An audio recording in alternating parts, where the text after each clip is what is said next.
Thank you for staying with us. Indeed, we're all we have. We're all we have. But what happens when we do not understand ourselves or the situations or our environment? What happens? Discord. What happens? Confusion. So what do we need to do to get ourselves back to that understanding that we are all we have? I heard someone say one time, said, I have only one passport. I'm not intending to get another passport. This is the land I know. This is where I'm a king. I don't have two. But anyway, so how is it that, what's the state of the nation like? What's the situation like? As I said earlier, some are wondering, what's up? What's happening today? In fact, some people woke up this morning wondering, can I go out? Do I stay home? Would there be tolls on the road? But anyway, to help us look at the state of the polity, we have four gentlemen and a lady here. I have in the studio with me Noru Edopolo, a development expert. Thank you for joining us. Thank you. Also here is Ola Diamond, a leadership consultant. Thank you for joining us. Thank you very much. And Annie Esienete is a public affairs advocate. She joins us via Skype. Thank you for joining us, Annie. Thank you very much, Nota. Let me start with you, Annie. So far, in the last few days, things have been. What have you been thinking about?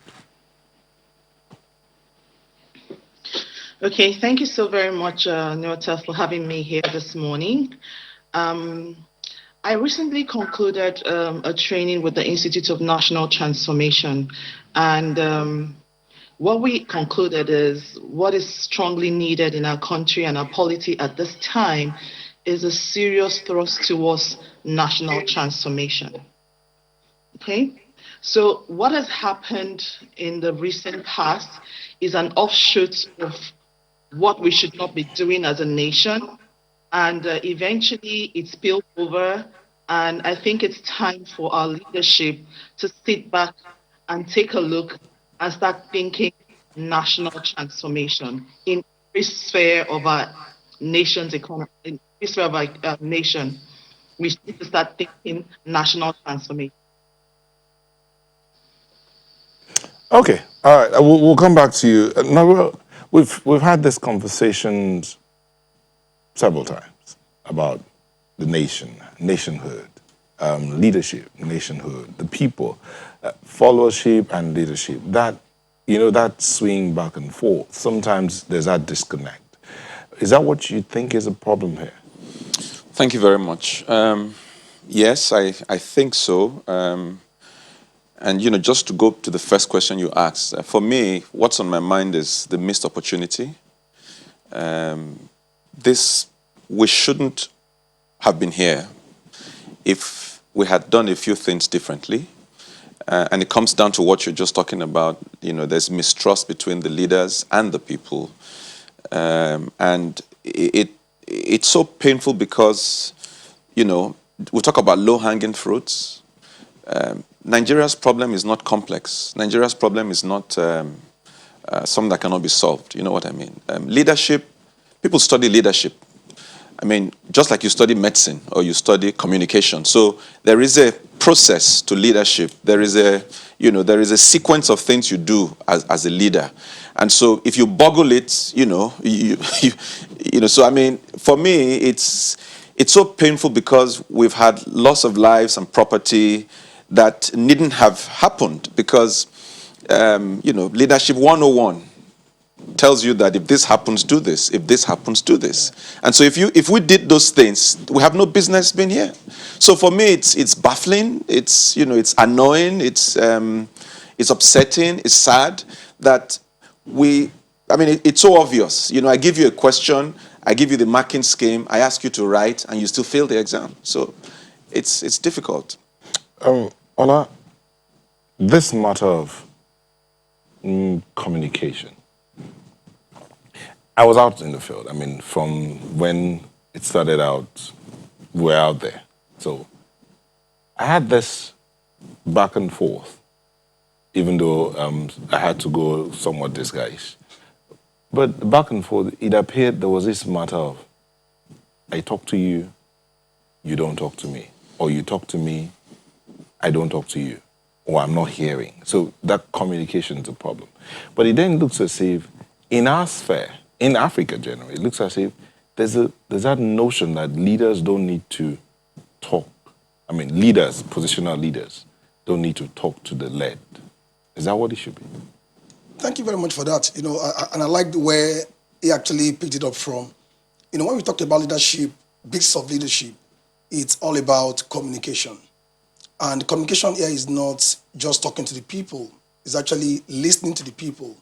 So most times, what our leaders do is that they already have a script that they actually want to say.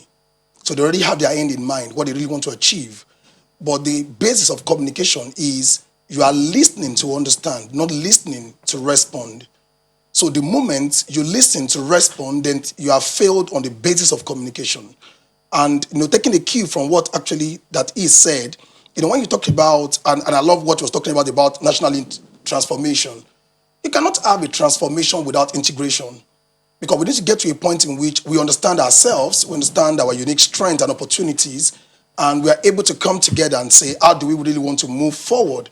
So the point of communication there is that I really want to understand the people. I really want to feel their pulse in order for me to be able to understand how will I be able to meet their demand. But if you don't do that, then definitely everything actually will break down. And that's why we find ourselves where we are. So what happens to this matter where everyone keeps insisting what we need in Nigeria is restructuring?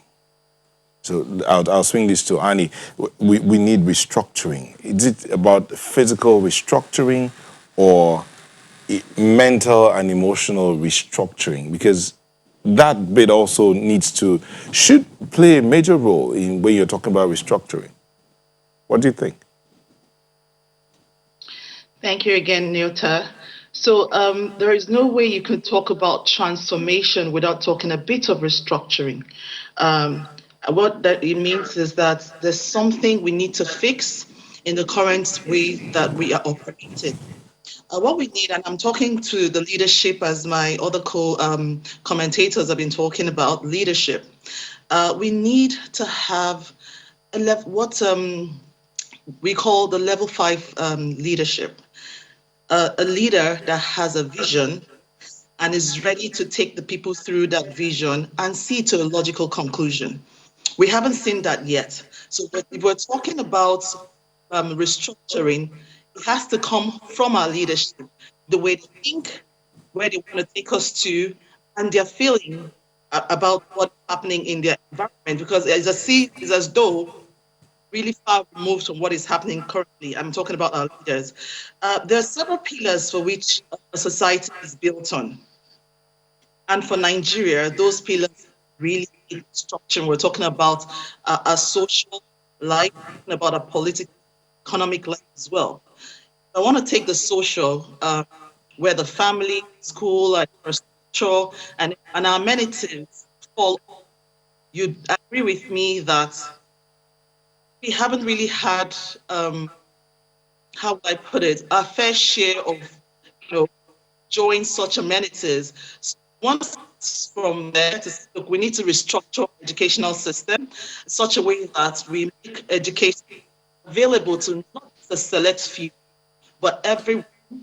And then we need to make sure that some amenities that make us human, that will not mess up with our heads, are available for us.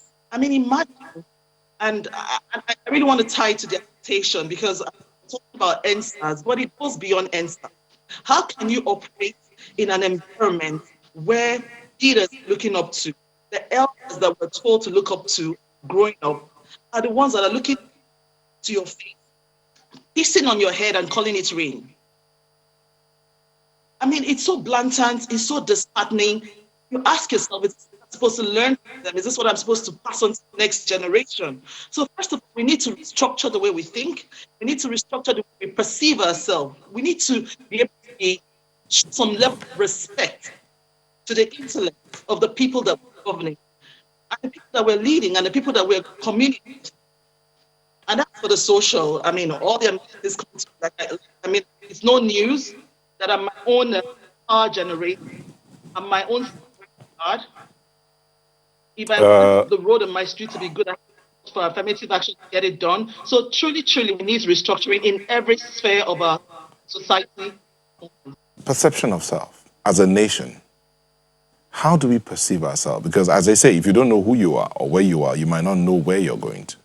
So how do you think we perceive ourselves? You know, sometimes even I sound to myself like, a broken record.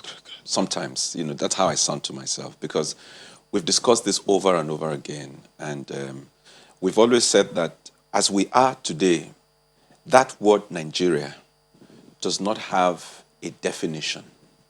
In fact, the closest we got was the young people on the streets because there was no Igbo or Hausa or Yoruba amongst them. There was no Muslim or Christian or Hindu or whatever amongst them. They were Nigerians. Are you getting it? And so when we talk about perception, the question is, until we have an agreement on what it means to be a Nigerian, on, until we can define what, so it's like when somebody says he's a Nigerian, you want to ask, where is he from? All right? That's not the right definition. So when you talk about perception, when we have a common understanding and we have a common, perception of, ask an American. He will tell you. Ask a European, ask a British person, even the Ghanaians, you'll be amazed. If you go to Ghana, you would think that the Ghanaians are all one tribe, but they're not all one. There are different tribes in Ghana, but go to a typical Ghanaian taxi driver will have a Ghanaian flag. You have a Ghanaian flag in his cab. Are you getting it? There's that, you see them wearing their colors. You see the Ghanaian colors everywhere. We only remember our flag when something happens, whether rightly or wrongly. So until we answer that question of, who is a Nigerian, above whether I'm Edo or Efik or Fulani or Tiv or whatever. So we keep dancing around this, and we've said this over and over and over again, that Nigeria is not an exception to the rule.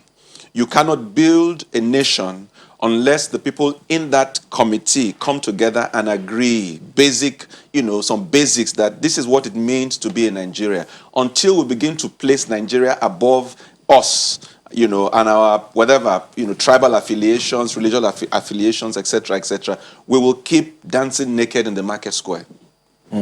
Okay, so Ola, before I come to you, have this. Ajikawo says the problem with the Nigerian polity is a twofold one.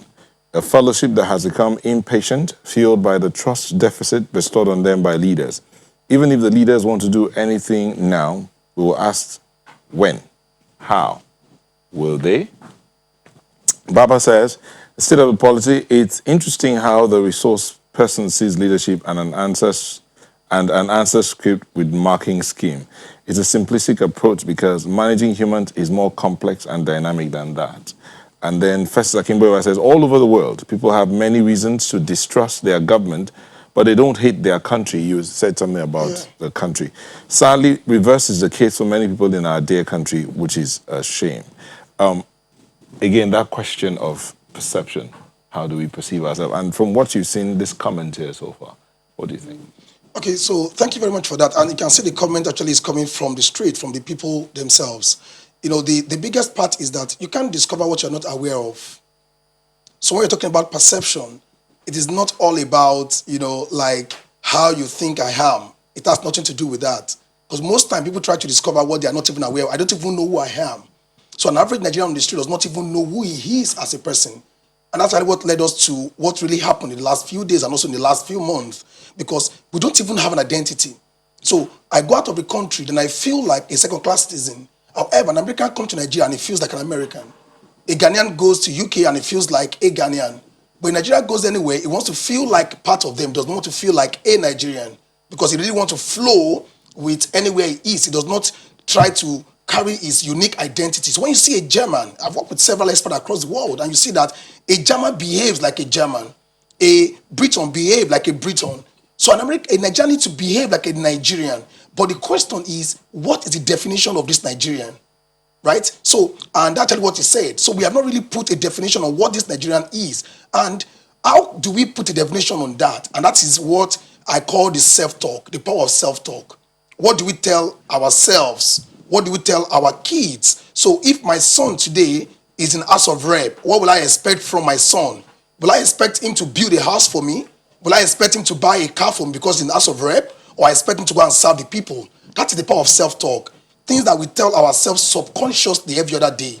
And like I said, we need to make these things simple. Leadership in China, leadership in Nigeria, leadership across the world is the same. You just need to follow the same simple approach to leadership. It's all about being concerned about the people.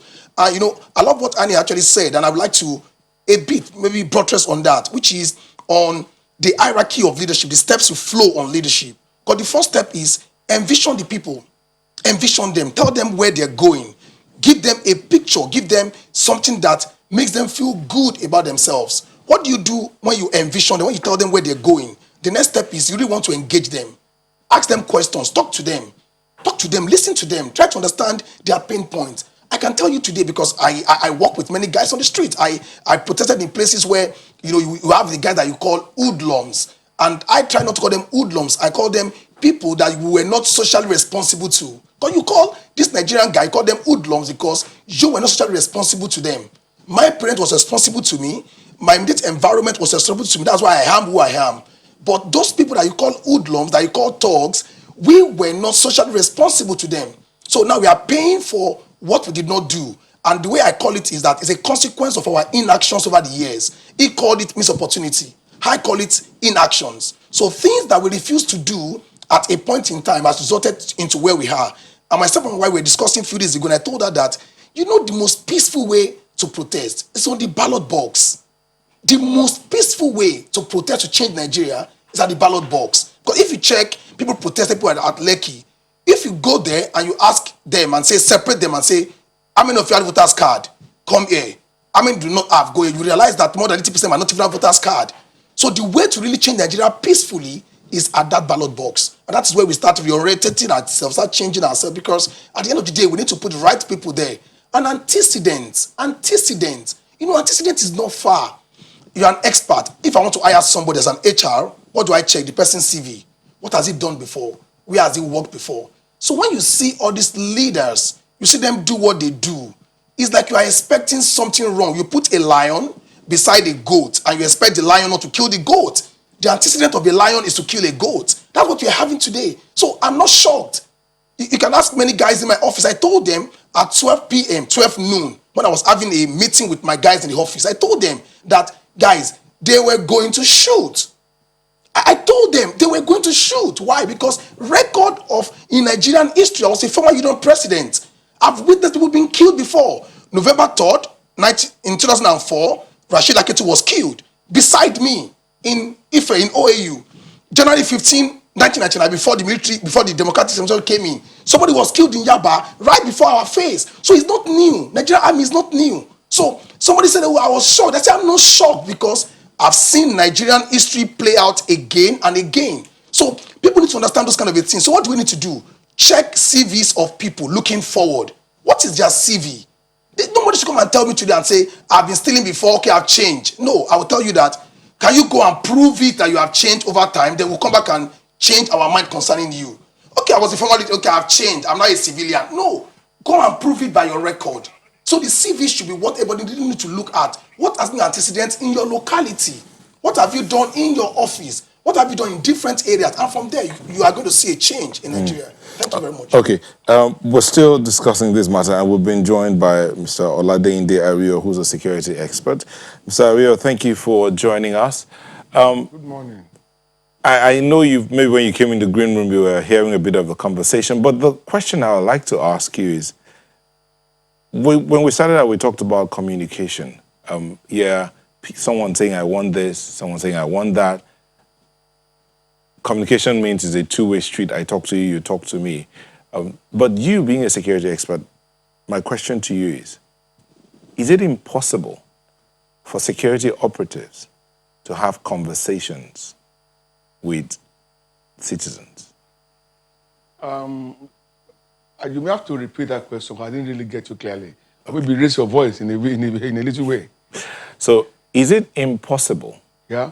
for security operatives to have conversations with citizens?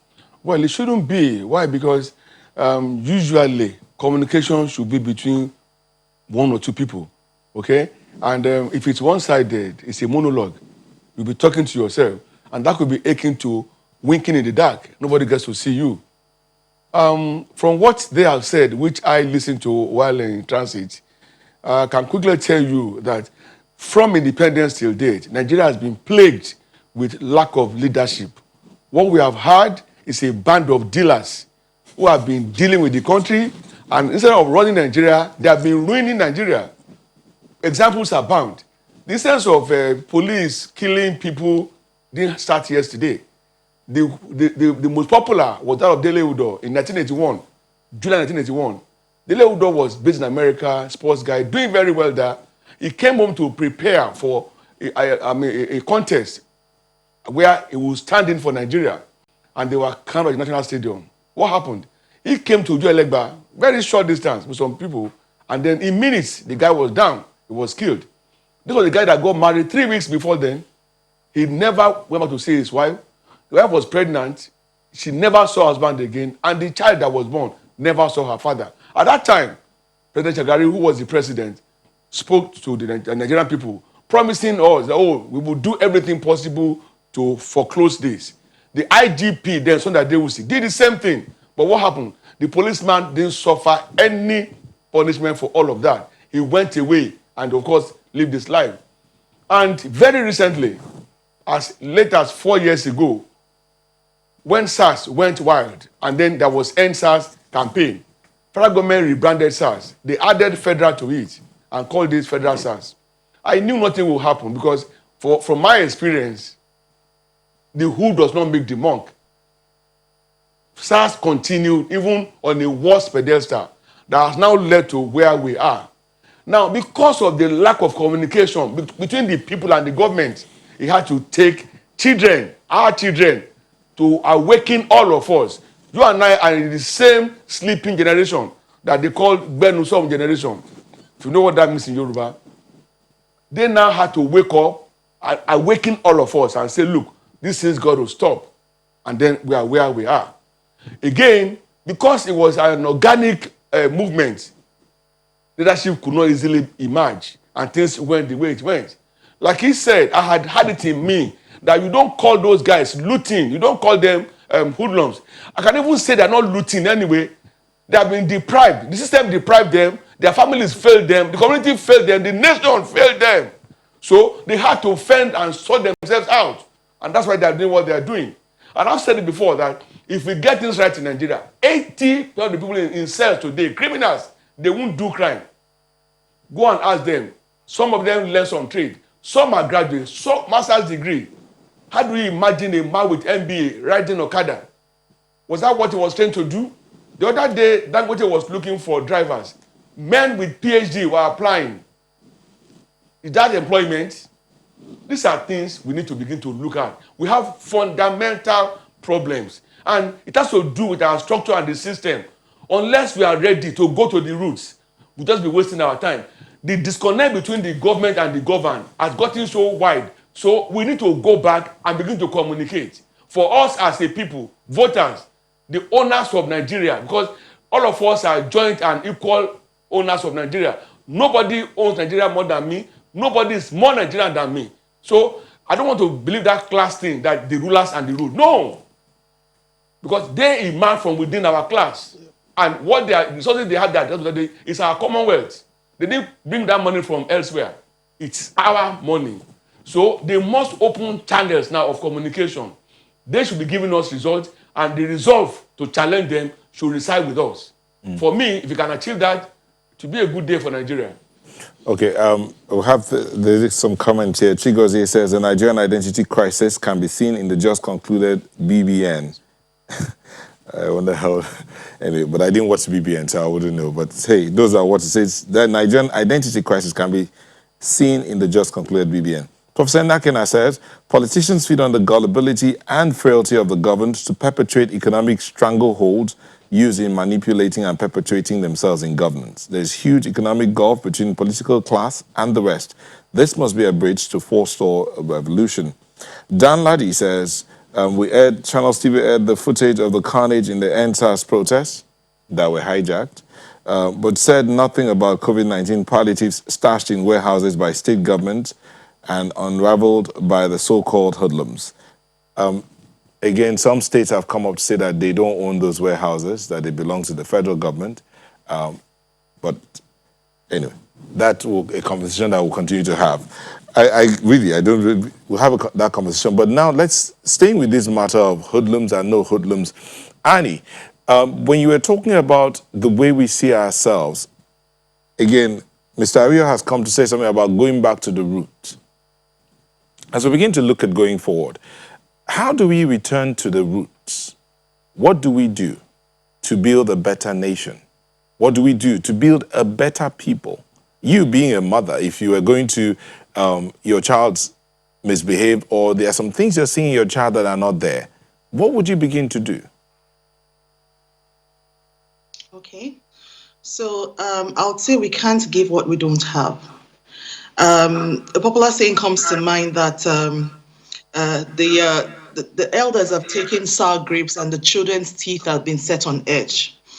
It goes back to the family. What are the values we're handing down to the children? And what are we handing out? What is society handing over to them as well? My son recently was writing the JS3 exam, and he told me that in the hall, teachers were actually asking them if they needed answers. And he was the only person in shock. And he was like, Mom, I was so shocked. I didn't understand what was going on. These are the things that our children are exposed to. How do you take that thing out of a child's mind when the people that are the custodians of this value are the ones that are skewing it to the south? Another thing is the point that one of our speakers said, I'm sorry, I didn't quite get your name because I'm virtual, I'm not seeing it scroll through, is the fact that we call them hoodlums. So what have we given to them? They see a society that is constantly and consistently lying. Even in the course of this whole, thing that is happening, you see people blandly lying to your face. So our value system has been badly eroded from the units. I think we need to start from there. We should be careful the kind of things we pass down to our children. You can't be lying and telling the children not to lie. And there's no white lie. There's no, I'm just kidding. There's nothing like that because these kids are ready to pick every single thing that you take. And if mom says it's okay or dad says it's okay, it means that it's okay. And if their teacher okay some of this thing, it means it's okay. So what are we handing down to the children? We need to go back to our value system. We're talking about rebranding Nigeria. I think we need to make a conscious effort to make the rebranding start from our moral values, our societal values, the things that we hold dear. That is integrity, that is truth, that is, the things that make us human, morality to a certain degree. So we need to start, selling this value that it's not okay to treat people a certain way. It's not okay to amass for yourself a collective wealth. It's not okay to do certain things. It's not even okay to take advantage of peaceful process and then turn it to something else. I know that it's still an offshoot of what society has made of these people that we want to call hoodlums, but that is a product of a failed society. How do we breed hoodlums? How do we breed them? These hoodlums came from a home. So how did they convert from being children that we celebrated during birth to being hoodlums? Perhaps the parents did not have the wherewithal to give them the education that they require. Perhaps the society did not empower the parents enough to be able to fend for themselves. And how do I mean? Basically, if I wanted to start a business, say I'm so uneducated and I wanted to start a pure water business, for instance, and I know I need ice to be able to sell in volumes. Where is the electricity to make that happen? Okay. So I could get my pure water, keep it forever, and nothing comes out of it. So I'm saying that we need to start from our value system and work it up to where we want it to be. Thank you very much, Newton. All right, we're not done. We're not done. We're just going on another break, and we'll come back to continue the conversation. Please don't go away.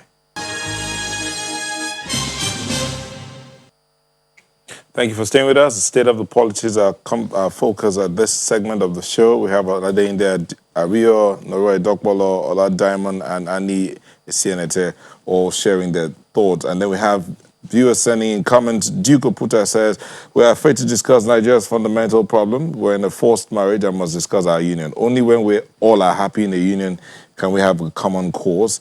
Nakina Prof says, politicians in trenches now and the ruling classes are economic vampires sucking the Commonwealth up by manipulating policies and programs meant for the general good of all. Politicians must be warned that the ineptitude of governance awakened the rebellion and resilience of the governed. Johanna says, let it be known that it has become impossible for many Nigerians to be registered by INEC. I've been unable to vote since 2003 because of INEC's inefficiency. We must decentralize the registration process. Igwe says, your guest said you should vote. Is it the vote that is bought by money?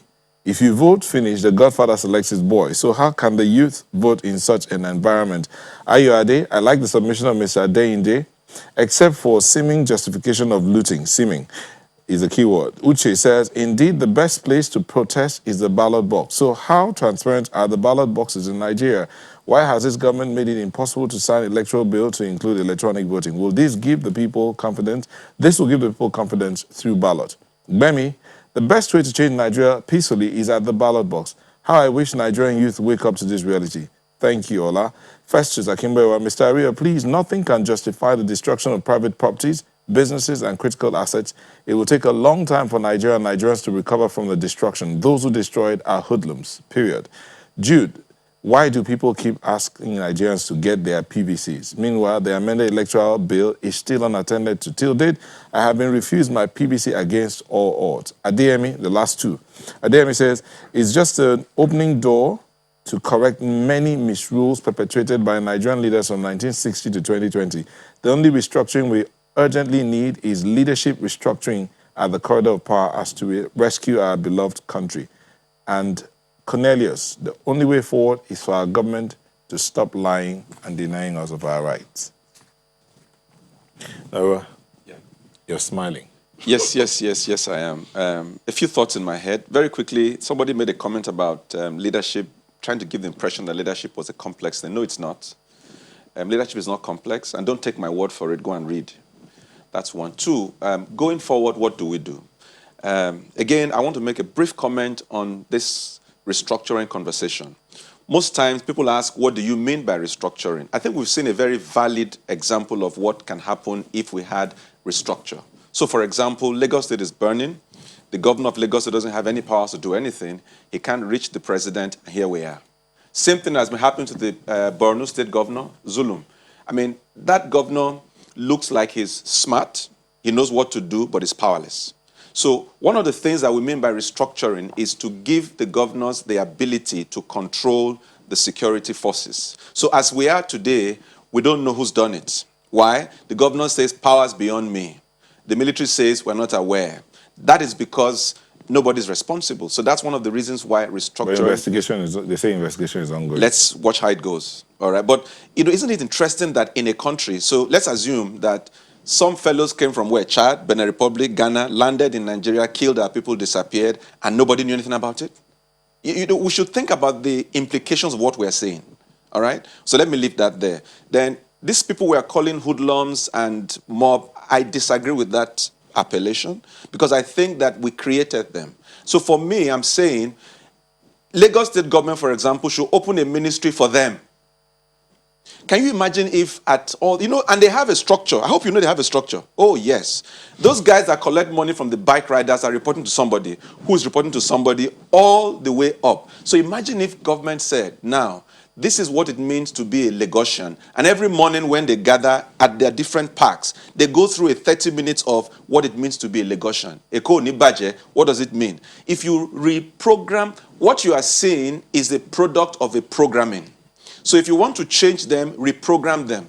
All right? So we need to attend to them because as you can see now, they are critical stakeholders. They've messed up everybody. NSAS, they messed it up. The government, they messed it up. Lagos State is like hurricane, destruction ran through Lagos, and here we are. So to think that, and they haven't, I hope they haven't disappeared though. They just retreated. So the question now is, what are we going to do to them? All right? How are we going to engage them? How are we going to get them involved they are angry. They are angry that we've abandoned them, we've called them names, and so there's that anger that we saw. And guess what? When a lion kills a human being, they kill the lion. Why? Because see, the human blood is sweeter. Otherwise, the lion stops going after sheep and deer and goes after humans. These guys have tasted what could possibly happen. Somebody is right now in his house with an iPhone he could never afford in all his life, with a flat screen, etc., etc. So guess what? If you do not do something to these guys, by the next time, they will devise ways to break whatever obstacles face them today that didn't allow them to get to where they are going. So I'm saying, as a matter of urgency, we must deal with those people, get them on board, make them stakeholders in the polity. Okay? And as for the young people, I salute them. They've done a great job. All right? But now, this is when really the work begins. All right? The day after. This is when the work begins. First of all, they must get into the process. They must get politically aware. You know, I know some young people around me who are asking questions, you know, how can we get to Canada? How can we go to America? What do we need to do? Wonderful questions to ask, but guess what? We all cannot leave Nigeria. In fact, majority of us will not be able to leave Nigeria. So I'm saying to the young people, get into the system, pile the pressure, make changes, and for God's sake, in 2023, nobody should be elected based on anything else but proven competence. And you know what? If the number of young people that were on the streets, in Lagos at least, if they were to be at the polling booths come 2023, no incompetent person can attain any post of significance in this country. Yeah. Because Lagos has enough voters to tilt the scale in any direction. So the young people should get involved in politics. They should get their voting cards. They should begin to join or form their own party. They can vote themselves into any post with that number. And if the young people also begin to engage with these so-called hooligans, they can have them on their side come 2023. All right? So I see, for me, you know, it's like the glass is half full, not half empty for me. I see a wonderful opportunity. I see a new Nigeria. Whether we like it or not, a new Nigeria has been born. These young people will never be silenced again. And they are smart, they are intelligent, they've proven it. In fact, the Nigerian government had better wake up. Because these guys are going to run circles around them. You can see that the government is 18th century and these children are the 22nd century. So it's a wake-up call. And you know, funny enough, ordinarily, you would have thought that the senators and the members of the House would come back home and speak to their people. So what does that tell you? They do not have the people. They don't have the people. All right? So it's game time for Nigeria. And I'm saying to the young people, it's your call, it's your opportunity, go for it. Ola? Yeah, so I would like to build on what actually has said, and you know, I want to talk actually within the ambit of the law, you know, because I engage in several protest grounds, so I was there physically to actually engage the youth, and I could see one major thing that was critically lacking, you know, based on experience, and that is actually mass education. So mass education was majorly lacking. For example, I engaged several of the youth based on what actually is said, and I asked them several questions. I said, do you know that the Electoral Act today, the Nigerian Constitution, gives you power to actually recall your legislators? And some of them said no, they are not aware. I said, the mass in Lekki, we have 3 districts in Lagos, Central District in Lagos. The mass in Lekki can recall, those mass in Lekki can recall their senator. In fact, the person in Abuja will run home in few hours. In Nigeria, I think it's in the Electoral Act, I think it's in 116 in Constitution, it's also in the Electoral Act. All you need is you go to INEC office, INEC gives you list of registered voters. All you need is 51% of registered voters in your senatorial district. And INEC will come back and do a verification, and INEC will give a certificate to National Assembly, and the person will be recalled back. It's a simple process. And that is one of the ways in which the youth need to understand that as bad as the Constitution is, even the little that we'll have, it is very powerful. If only we understand how to actually use that. So, which means that as we're coming back now, what do we need to do? Before we start confronting, we need to start educating ourselves so that we understand what is within our power. What are the things that we can really do ourselves? And my major message here is that the process of good governance is not a 100-meter dash. It's actually a big marathon. So 2023 is big, is very, in fact, it's like tomorrow. People think like it's like 3 years away. No, It's a very, very short. Before you wink, time is gone. For example, for you to register a national party today, according to the Electoral Act, you need to be in different constituencies across Nigeria. Can you build such a electoral party in a very short while? Very, very hard, very, very difficult. So what do? Within your locality, people are talking about youth party. Well, I'm not against it, but I'm not also in support of it. I think the point is involvement. If the large mass of this youth get into PDP, they get into APC, they get into their party, there's going to be a mass change in that party because the match is already there. You have the people already to your side. So whatever the name of the party is not my problem. Because we've seen many parties in Nigeria. Please take note that Gani is late now. People spoke about Gani. Oh, Gani is a very lovely man. He has integrity. Gani formed a party. And people did not support Gani. Pastors in Nigeria formed party. People did not support them. So there have been history of even the good people that have formed parties. People did not support them. Today we still have the National Conscience Party. It is still dirty today. But are the youth aware of this kind of party? No. Right? I was telling somebody that, you know that there's an election next week in Lagos for Lagos East. Okay, I'm not even aware. So people, there's not that education. There's not that platform. Look at it now. In 24 hours after the killing, there is a page now online on Lekki shooting. I don't know whether you have seen that website on Lekki shooting.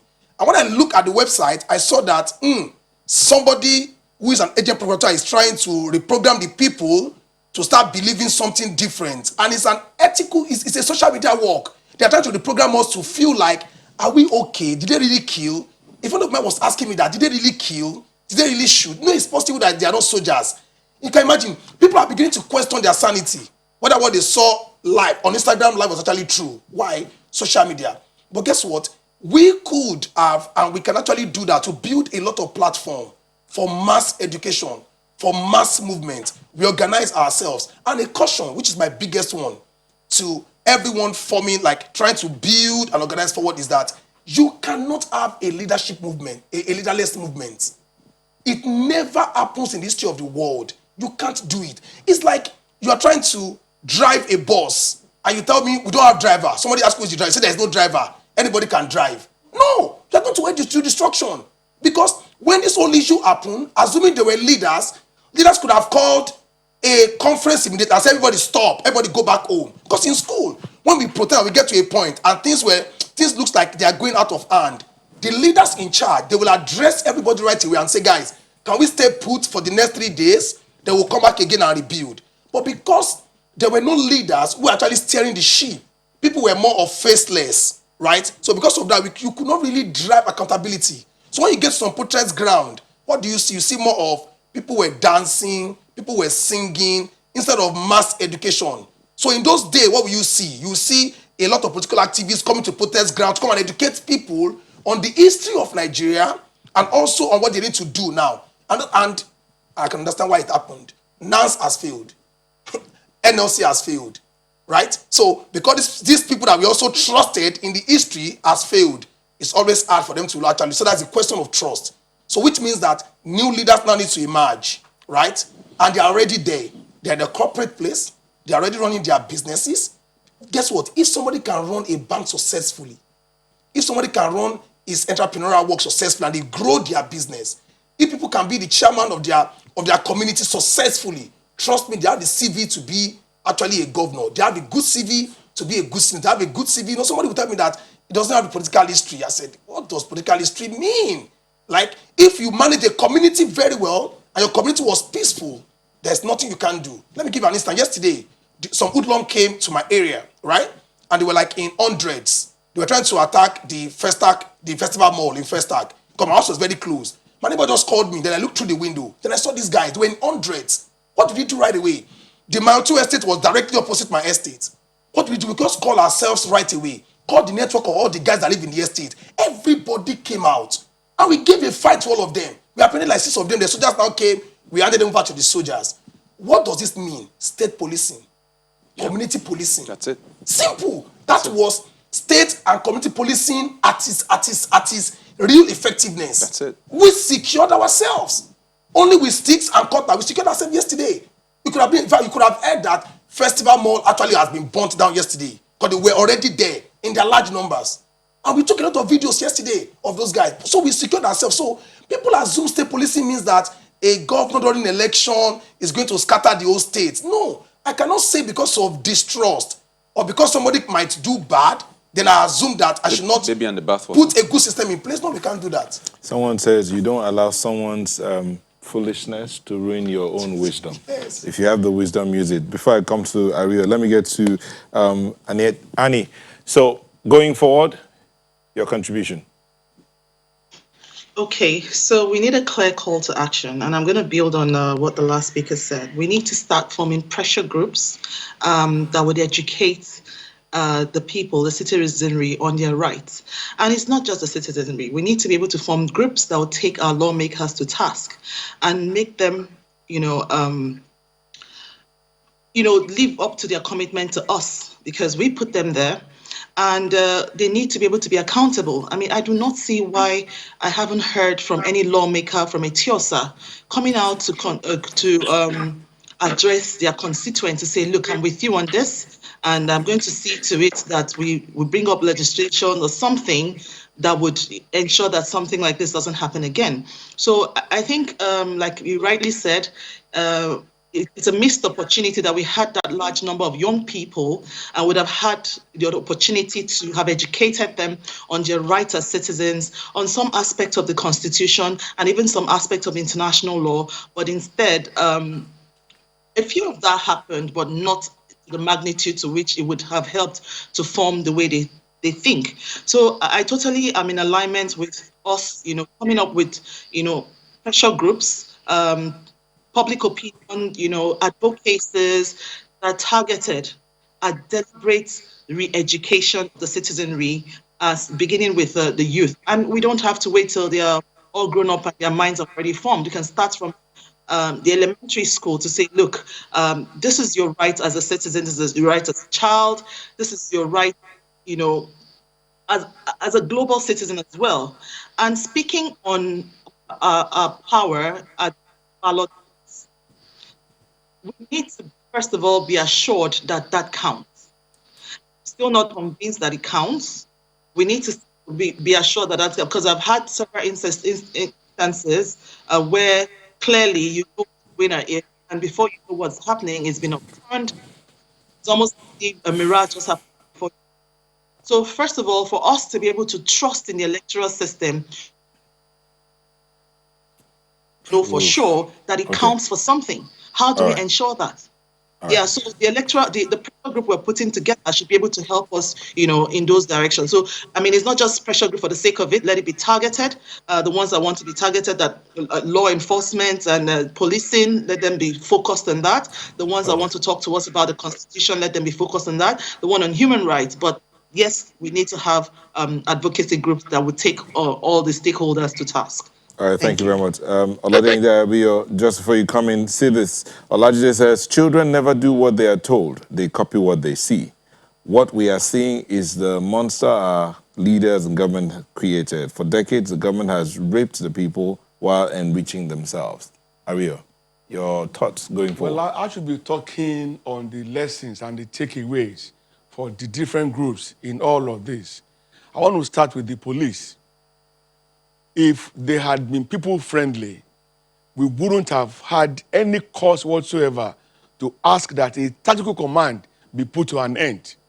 So going forward, whatever myth that they thought was around them, they have been demystified now. Yesterday, I saw a video, very unsightly and barbaric, where two policemen were roasted like goats. I couldn't see through it. I had to shut it down. So going forward, the police should also learn that they have to change their attitude and their style. It's something whereby you will pick people up, begin to beat them, begin to maim them, and telling young people that if I kill you, nothing will happen. That should be buried and allowed to be part of the past.